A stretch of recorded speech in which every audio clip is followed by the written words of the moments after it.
नमस्कार दोस्तों, हमारी आज की कहानी का नाम है गिफ्ट। बहू, वो जो मेरी बेटी सोनिया ने तुम्हें दी थी, वो महंगी वाली साड़ी मुझे देना ज़रा। आज वो साड़ी मैं पहन कर जाऊंगी पड़ोस की शादी में। गौरी की सास ने अपनी बेटी द्वारा दी गई साड़ी मांगते हुए कहा, तो गौरी ने तुरंत वो साड़ी अपनी सासू माँ को देते हुए कहा, जी मम्मी जी, एक काम कीजिए, वो साड़ी आप ही ले लीजिए। ये आपके ऊपर ही अच्छी लगती है। साड़ी लेकर वो खुश होकर उसे पहनकर पड़ोस की शादी में चली गईं। पीछे से गौरी अपनी अलमारी के सामने खड़ी अपनी बाकी साड़ियों को देख रही थी। सब साड़ी एक से बढ़कर एक थी, जिसमें कुछ उसकी खुद की खरीदी और कुछ भाई की दी हुई साड़ियाँ थी। फिर ऐसा क्या है ननद की दी हुई साड़ी में कि वो महंगी साड़ी है? क्या मेरे भाई की दी हुई साड़ी सस्ती है? माना कि गौरी का मायका ननद की ससुराल जितना अमीर नहीं है, पर भाई एक अच्छी सरकारी नौकरी करते हैं, तो वो जो भी देते हैं बहुत महंगा ना सही, पर सस्ता भी नहीं देते। और यहाँ उसके ससुराल में भी भगवान की कृपा से कोई कमी नहीं, पर फिर भी उसकी ननद बात बात में अपने अमीर होने का उसे एहसास कराती रहती है। सोचते हुए गौरी को 1 साल पहले की बात याद आ गई, जब वो उनके घर गई थी। गौरी की ननद के घर में उनकी बूढ़ी सास के अलावा और कोई नहीं था। तो जब ननद को बेटा हुआ तो उन्होंने गौरी को अपनी देखभाल के लिए बुलाया, क्योंकि उनकी सास से कुछ काम होता नहीं था और ऐसे वक्त में नौकरों से ज़्यादा किसी अपने की ज़रूरत होती है। तो गौरी भी खुशी खुशी ये सोचकर चली गई कि आड़े वक्त में अपने ही काम नहीं आएंगे तो कौन आएगा। वहाँ जाकर गौरी ने 1 महीने तक अपनी ननद की खूब सेवा की। जब तक वो वहाँ रही तब तक उन्हें पलंग से नहीं उतरने दिया। वहाँ भी ननद रानी अपने नौकरों पर धौंस जमाती, बात बात में यह एहसास करवाती रहती कि मुझे नौकरों से काम करवाना नहीं आता। गौरी ये सोचकर हमेशा चुप रह जाती कि कौन सा उसे यहीं रहना है। थोड़े दिनों में तो वो वापस अपने घर चली जाएगी। जब वो 1 महीने बाद वहाँ से आने को हुई तो सोनिया ने उसके हाथ में एक साड़ी और पायल रखते हुए कहा, ये लीजिए भाभी, हमारी तरफ से आपके लिए ये गिफ्ट। जिसे देख नॉर्मली उसके मुँह से यही निकला, अरे दीदी, इसकी क्या ज़रूरत थी? तो ननद यहाँ भी अपनी शान दिखाते हुए बोली, अरे भाभी, मैंने सोचा आपके पास कोई महंगी साड़ी नहीं है, इसलिए सबसे महंगी साड़ी लाई हूँ। देख लीजिए हम कितने दिलवाले हैं।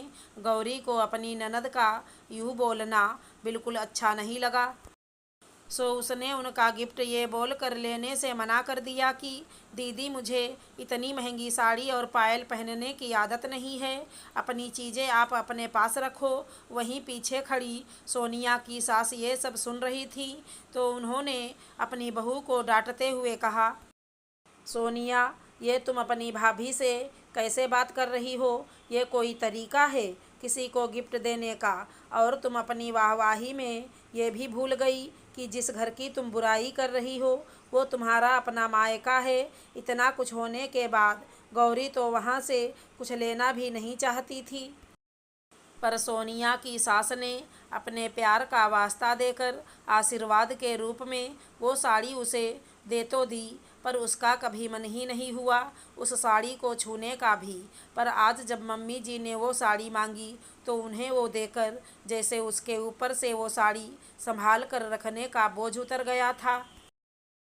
तभी सासू माँ की आवाज़ से उसकी तंद्रा भंग हुई, जो बहुत गुस्से में पैर पटकते हुए ऊपर आईं और वो साड़ी उतार कर सोफे पर फेंकते हुए चिल्लाए जा रही थी, इस लड़की की साड़ी ने तो मुझे आज झूठा साबित कर दिया।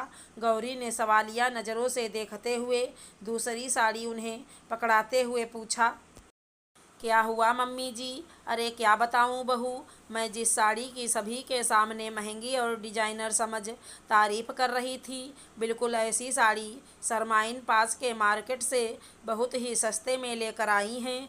जब मैंने उनके सामने अपनी साड़ी की कीमत बताई तो उन्होंने मेरा मजाक बनाते हुए कहा कि अरे आप तो बहुत महान हो, आपने किसी गरीब साड़ी वाले की मदद करने के लिए सस्ती साड़ी महंगी खरीद ली होगी।